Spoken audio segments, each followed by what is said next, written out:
Case தட்டுப்பாடு நீடித்தால் தொழிற்சாலைகள் முடங்கும் அபாயம் ஏற்பட்டுள்ளதாக சிஐடியு தமிழ் மாநில உதவி பொதுச் செயலர் முத்துக்குமார் தெரிவித்துள்ளார்.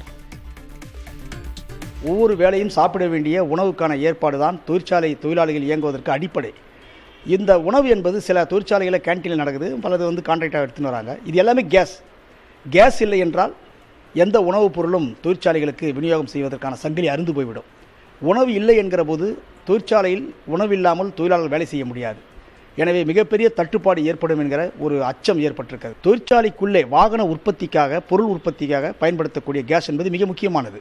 பில்டிங் இல்லாத ஏரியாவே கிடையாது. சால்ட்ரிங் இது மாதிரி இருக்கக்கூடிய எரிபொருளை பயன்படுத்துவதற்கு கேஸ் என்பது அத்தியாவசியமான ஒன்று. தொழிற்சாலை இயங்குவதற்கு பல இடங்களில் ஜெனரேட்டர் தேவைப்படுகிறது.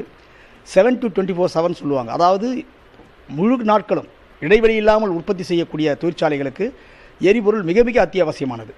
பொருள் உற்பத்தியும் அங்கு ஈடுபடுத்துவது கடினமாகிவிடும்.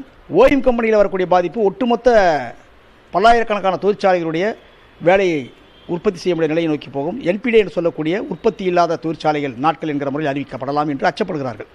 இதனால் 1 உற்பத்தி பாதிக்கும், 2 தொழிலாளருடைய வேலை பாதிக்கும், 3 தட்டுப்பாடு வருகிற போது அதனுடைய பொருளுடைய விலை கடுமையாக உயரும். அவசர அத்தியாவசிய பிரிவு என்கிற முறையில் இந்த பகுதிகளுக்கான வேலையின்மையை விலையேற்றத்தை தடுக்கக்கூடிய வகையில் நடவடிக்கை எடுக்க வேண்டும் என்று தொழிலாளர்கள் சார்பாக தொழிற்சங்கத்தின் சார்பாக கேட்டுக்கொள்கிறோம்.